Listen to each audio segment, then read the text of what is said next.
शिवलिंग को खंडित किया है। असामाजिक तत्वों पर शिवलिंग खंडित करने का आरोप है। पुलिस आरोपियों की तलाश में जुटी है।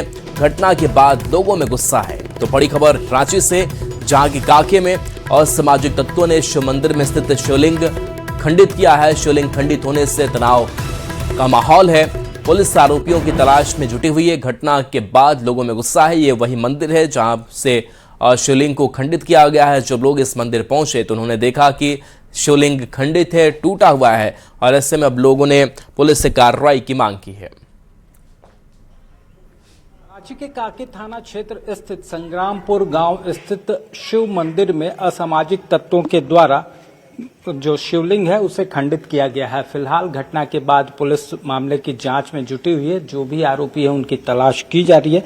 लेकिन बता दें कि ये काफी पुराना मंदिर है और यहाँ पूरे गांव की जो आस्था है वो मंदिर से जुड़ी हुई है। लोग पूजा पाठ तो करने आते ही हैं। वैसे ही अगर कहा जाए तो शादी ब्याह के मौके या कोई भी पावन जो मौका होता है उस वक्त भी यहाँ पर बड़ी संख्या में लोग पहुँचते हैं, श्रद्धालु की भीड़ होती है।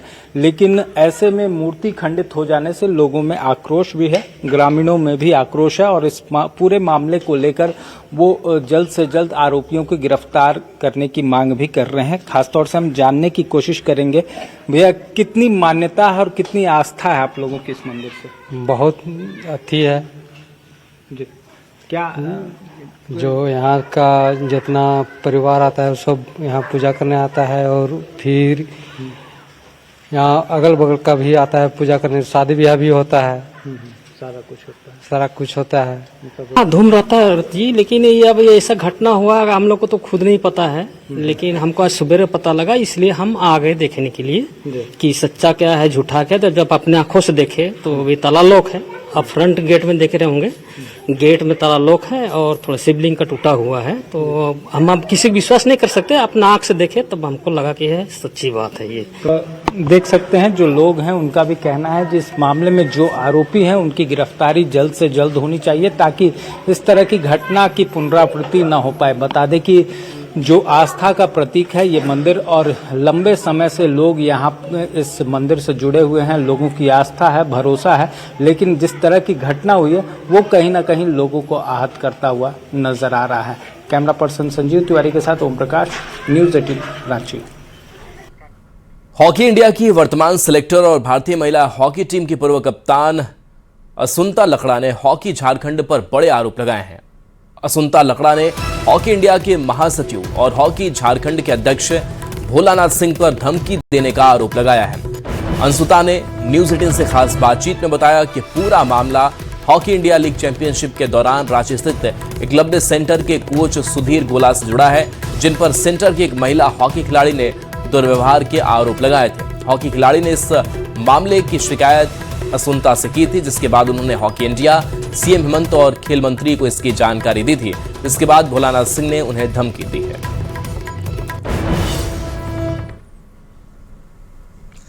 हॉकी इंडिया की बात करें या फिर हॉकी झारखंड की, खेल संघ में सब कुछ ठीक होता नजर नहीं आ रहा। फिलहाल कई मामलों को लेकर विवाद है और हमारे साथ इस समय भारतीय महिला हॉकी टीम की पूर्व कप्तान और वर्तमान में राष्ट्रीय चयनकर्ता असुंता लकड़ा जी हैं। न्यूज़ में जो आ रहा है ये बिल्कुल सच बात है।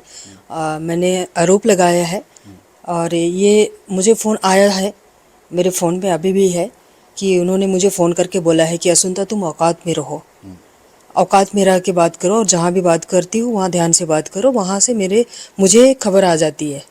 तो पूरा मामला क्या, अगर भोलानाथ सिंह इस तरह के शब्दों का प्रयोग करते हैं आपके साथ, जिसके पीछे कोई वजह होगी, पूरा मामला कुछ होगा? बात हुआ ये है कि एचआईएल के दौरान, हॉकी इंडिया लीग के दौरान कुछ घटनाएं हुई थी, वो मैंने भोलानाथ के सामने रखा था। जो कोच न्यूज़ में भी आया था कोच सुधीर के लिए कि उन पे आरोप था कि हॉस्टल के बच्चे जो एकलव्य सेंटर के खिलाड़ियों के साथ दुर्व्यवहार कर रहे थे, तो वो मैंने बात सामने में रखी थी उनके सामने।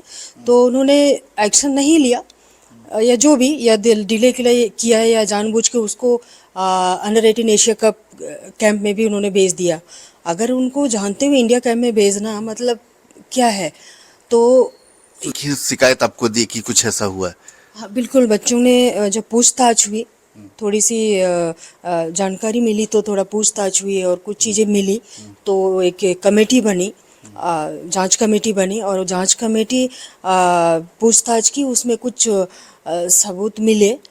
उस आधार पे फिर स्पोर्ट्स मिनिस्टर के पास मैं ही गई और स्पोर्ट्स मिनिस्टर के पास हमने बात रखा। उसके बाद में उसको निकाला गया, फिर हॉकी इंडिया से उसको निकाला गया। उसके बाद से जो मेरे साथ जो हो रहा है कि मैं, आपको पता है कि मैं इंडिया टीम की भी सिलेक्टर हूँ, तो जब से वो बात हुई तब से मुझे साइड लाइन में रखा गया है। इंडिया टीम की जब भी सिलेक्शन ट्रायल्स इतने सारे हो गए, टीम बाहर चली गई, लेकिन मेरे को नहीं पता कि टीम कब सिलेक्शन हो रही है, कब जा रही है, कहाँ जा रही है, मुझे कुछ भी नहीं पता। यानी एक ऐसी स्थिति में जब कोच पर ही बच्चियों की ओर से गंभीर आरोप लगे, असुंता लकड़ा एक्शन लेती हैं, तो कह सकते हैं कि फिर हॉकी झारखंड और हॉकी इंडिया के साथ उनके संबंध खराब होने लगते हैं। कुल मिलाकर मामला जो है एक तरीके से अभी संबंध विवादों में चल रहा है, आरोप प्रत्यारोप का दौर है। संजय कुमार सिन्हा, न्यूज़ 18, रांची। भारतीय महिला हॉकी टीम की सिलेक्टर और पूर्व कप्तान अंशुता लकड़ा के आरोप के बाद प्रदेश बीजेपी ने कहा है कि खेल मंत्री को इस मामले पर तुरंत संज्ञान लेना चाहिए। अंशुता लकड़ा भारतीय महिला हॉकी टीम का बड़ा चेहरा रही हैं और उनके आरोप को गंभीरता से लेना चाहिए। देखिए, असुंता लकड़ा जी एक नेशनल फेम की प्लेयर हैं। हॉकी में उन्होंने बहुत नाम रोशन किया है, देश का, झारखंड का। तो उन्होंने जो गंभीर आरोप लगाए हैं कोच पे, हॉकी फेडरेशन के अधिकारियों पे और खेल मंत्री को भी इस आशय की सूचना दी है, तो मुझे लगता है इसकी जांच होनी चाहिए, निष्पक्ष जांच होनी चाहिए और जो भी दोषी हैं, क्योंकि लगाए गए आरोप बहुत गंभीर प्रवृत्ति के हैं, तो इन पर कार्रवाई होनी चाहिए। लेकिन आश्चर्यजनक रूप से खेल मंत्री ने भी इस पर संज्ञान नहीं लिया है। जो हॉकी संघ है वो भी खामोश है। तो आखिर किसको बचाने की कोशिश हो रही है, ये समझ से परे है। रांची से बड़ी खबर, जहां भोलानाथ ने आरोपों को खारिज किया है। न्यूज़ 18 से फोन पर बातचीत की है। अंशुता के आरोपों को उन्होंने खारिज किया है। अंशुता हमारी छोटी बहन है। अंशुता क्यों आरोप लगा रही है नहीं पता, तो न्यूज़ 18 से फोन पर बातचीत की और ऐसे में अंशुता के आरोपों को खारिज किया है। अंशुता को लेकर कहा है कि अंशुता हमारी छोटी बहन है।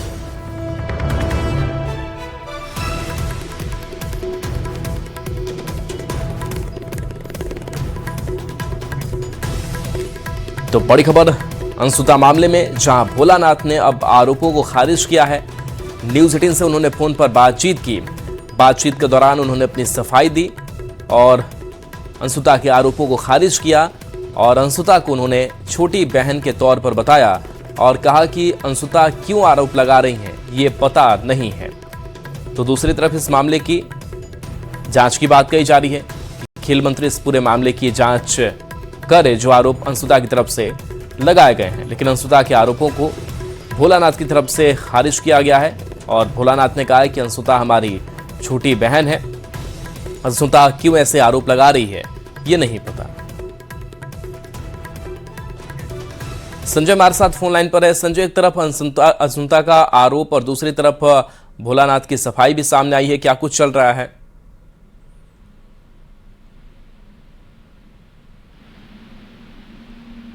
संजय, आवाज आप तक पहुंच पा रही है? जी बिल्कुल। देखिए, हम बता दें कि हम लोगों ने अभी जो है इस खबर में हम लोग आगे बढ़ते हुए अभी हमने जो रांची के मोराबादी स्थित जो एकलव्य आपको जो सेंटर हॉस्टल है, वहाँ की जो वर्तमान में हॉकी की कोच है करुणा पूर्ति, उनसे भी हमने बात की है और करुणा पूर्ति जी ने कहा कि देखिए इस तरह के कुल मामले 2 शिकायत आए थे। एक शिकायत तो हॉकी इंडिया लीग से जुड़ा जैसे उस दौरान का जो मामला था, जहाँ एक लड़की ने स्पष्ट रूप से जो सुधीर जो गोला है उनके खिलाफ बड़े गंभीर आरोप लगाए थे। दूसरा आरोप जो उसके बाद का है, जब एक खिलाड़ी ने यह आरोप लगाया, बैड टच का आरोप लगाया। दोनों ही आरोप के मामले में देखिए यौन उत्पीड़न के आरोप लगे हैं, अभद्रता के आरोप लगे, तमाम चीजों को लेकर आरोप लगे हैं।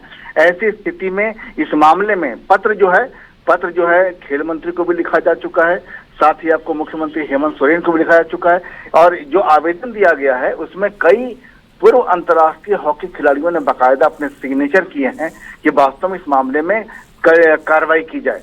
तो हम लोग थोड़ी देर बाद वो तस्वीर भी दिखलाएंगे जिसमें पूर्व हॉकी खिलाड़ियों के जो सिग्नेचर की वजह आवेदन है उसको भी दिखलाएंगे कि किस तरीके से इस मामले में हॉकी को लेकर जिन खिलाड़ियों में दर्द रहा है, जिन्होंने बड़े प्लेटफॉर्म पर हॉकी को जिया है, झारखंड की तरफ से उन लोग खुलकर सामने आ रहे हैं। और देखिए ये भी कहा गया है वेतन में, या वेतन एक खिलाड़ी की ओर से कई खिलाड़ियों की ओर से लिखा गया है। हालांकि देखिए अभी कहे की बात, ये पूरा मामला जो है जून के समय का है और जून में ही आपको उसी समय कार्रवाई करते हुए राज्य सरकार की ओर से आपको सुधीर गोला को उनके पद से हटा भी दिया गया था। करुणा पूर्ति अभी एकलव्य हॉकी सेंटर की कोच बनाई गई है। लेकिन सवाल यह है कि सुधीर गोला पर अभी तक सिर्फ हटाने का मामला है और उनके खिलाफ कोई कड़ी कार्रवाई नहीं की गई है, कोई एक्शन नहीं लिया गया है।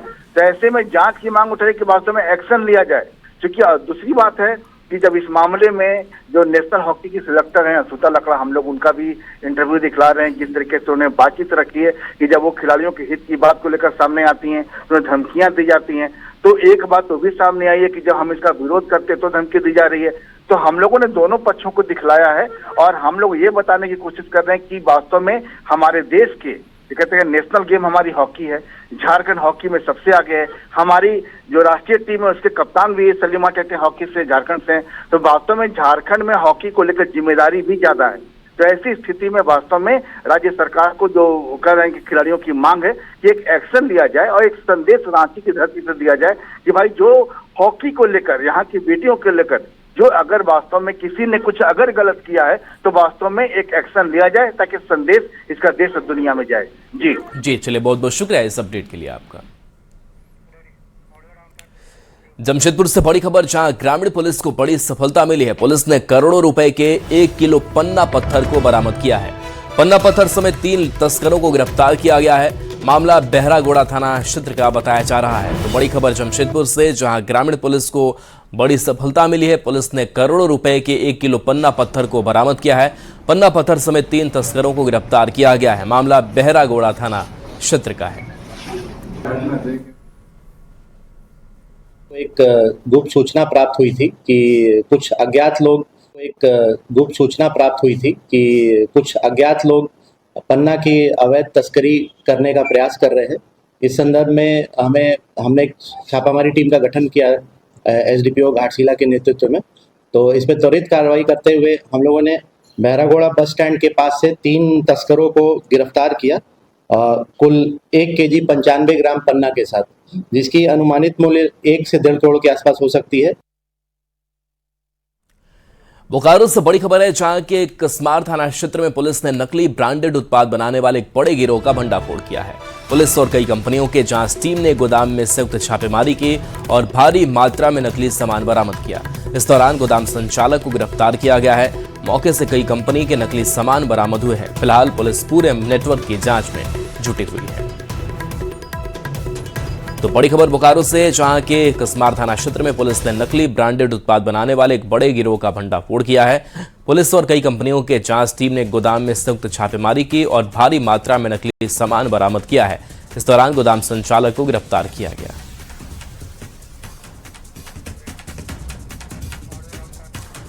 खबर धनबाद से, जहां के थाना क्षेत्र में एक कॉस्मेटिक दुकान में चोरी करती 2 महिलाएं रंगे हाथ पकड़ी गई।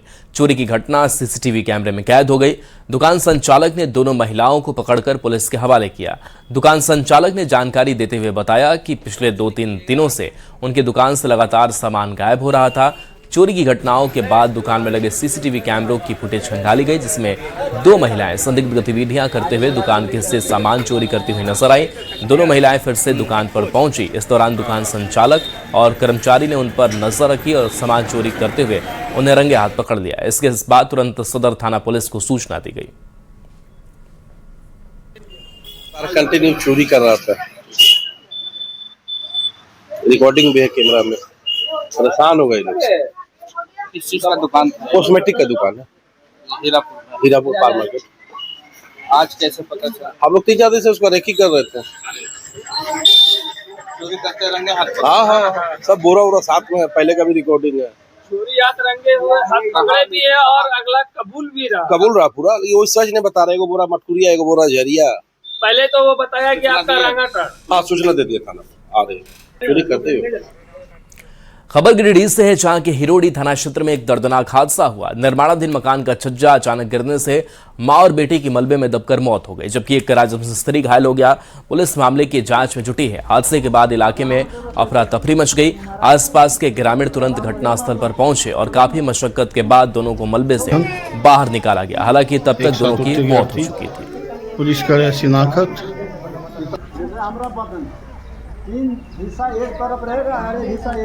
गुमला से बड़ी खबर है, जहां की लगातार हो रही बारिश के कारण कच्चा मकान भरभरा कर गिर गया।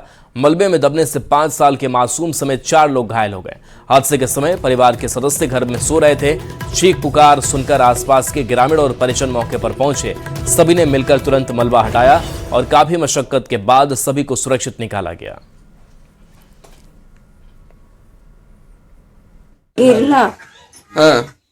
सुतल रही खन गिर है तब 1 बजे। 3 जन कहन 3 जन एक ठन सुत रही। बाबू के ज्यादा लग गए, मोके लग गए तकर बूढ़ा के कटी के हल्का नहीं जमा गत रहे गिरल। हाल नहीं गाँव मन छेदा खन निकला नहीं। रात में 1 बजे बारिश हुआ, घर गिर गया। मेरी माँ लोग को घर जात दिया। रात में हल्ला उल्ला किए, सब अगल बगल का लोग आए, सामान सबको हटाए और रात में उठाए सबको। खबर बोकारो से, जहां SIR 2026 अभियान के तहत डीसी और उनकी पत्नी ने SIR की प्रक्रिया में भाग लिया और लोकतंत्र के प्रति अपनी जिम्मेदारी का निर्वहन किया। इस दौरान सभी मतदाताओं से समय पर गणना प्रपत्र भरकर अभियान में बढ़ चढ़कर भाग लेने की अपील की। तो देखिए, सभी वोटर से SIR में भाग लेने की अपील की गई है और डीसी और उनकी पत्नी ने SIR में भाग लिया। ये तस्वीर आपको दिखा रहे हैं, जहां नोटिस और शिकायतों की भी जांच इस दौरान होती रहेगी। चाईबासा से बड़ी खबर, जहां मलेरिया पॉजिटिव का आंकड़ा अब बढ़ चुका है। अब तक 1100 लोग मलेरिया पॉजिटिव पाए गए हैं। 6 दिन से विशेष अभियान चलाया जा रहा है। 11 जुलाई को 444 लोग मलेरिया पॉजिटिव पाए गए। 307 लोगों में बीमारी के लक्षण नहीं दिखे हैं। तो बड़ी खबर इस वक्त चाईबासा से, जहां मलेरिया पॉजिटिव का आंकड़ा बढ़ चुका है। अब तक 1100 लोग मलेरिया पॉजिटिव पाए गए हैं। 6 दिन से विशेष जांच अभियान चलाया जा रहा है। 11 जुलाई को 444 लोग मलेरिया पॉजिटिव पाए गए हैं। 307 लोगों में बीमारी के लक्षण हालांकि दिखाई नहीं दिए हैं। तो पहले जमशेदपुर और अब चाईबासा, आखिर क्या हो रहा है? कई मासूमों की मौत हो चुकी है, हजारों लोग मलेरिया की चपेट में है। स्वास्थ्य विभाग हाई अलर्ट का दावा कर रहा है, लेकिन सवाल है कि अगर सिस्टम अलर्ट था तो मौतें क्यों नहीं रुकी? मलेरिया बन गया साइलेंट किलर। मलेरिया विस्फोट, क्या सुरक्षित है आपका परिवार? अस्पतालों में मरीजों की भीड़, गांव में दहशत। बढ़ता संक्रमण, मलेरिया पर सिस्टम बेबस। बड़ा सवाल, कब रुकेगा मलेरिया का कहर?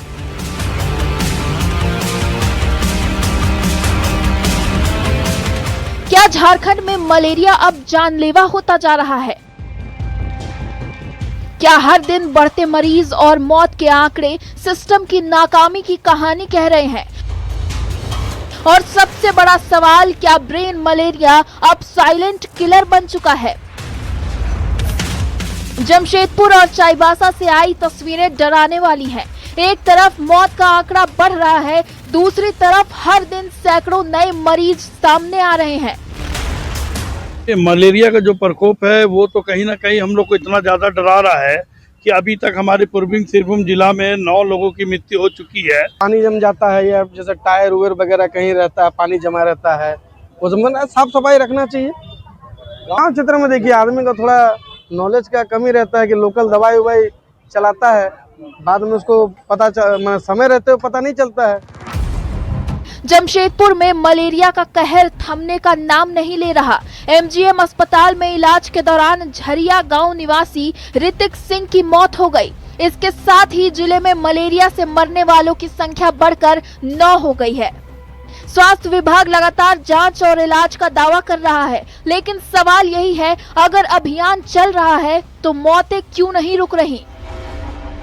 हर बच्चा पढ़ता है या कोई भी पड़ता है उसको सामान पहले जाके चिकित्सा में कांटेक्ट करना चाहिए और उसका इलाज कराना चाहिए, है ना। और छिड़काव, ब्लीचिंग का छिड़काव, जितना कूड़ा कचकर जितना भी है, टायर उर जितना भी रखा गया है उसमें ध्यान रखे, साफ सुथरा जगह को बनाया जाए, क्लीनिंग किया जाए। सर आज के डेट में कहीं भी खड़े हो रहे पार्क के अगल बगल, कहीं भी रोड में खड़े और बात करने के लिए मोबाइल पे, तो मच्छर के प्रकोप इतने हैं कि खड़े के जो अभी मेरे हाथ देखें, मुंह देखें, जो काटा है छोटे मच्छर, ये बुरा हाल है कि आदमी बोलता है यहाँ पे दवा छिड़का जा रहा है, कुछ सही दुरुपयोग किया जा रहा है, उपयोग नहीं है, दुरुपयोग है। घाटशिला, मुसाबनी, डुमरिया और पोटका, इन लोग का जो केस जो है विलेज में जहाँ बढ़ा हुआ है, वो उन लोग को बोला गया है, उन लोग को लिस्ट दे दिया गया है कि आप लोग ज़्यादा प्रायोरिटी के हिसाब से इस जगह पर आप लोग छिड़काव, फॉगिंग, ट्रीटमेंट, ट्रैक और टेस्टिंग ये सब करें ताकि इसका जो चैन है चैन कट जाए।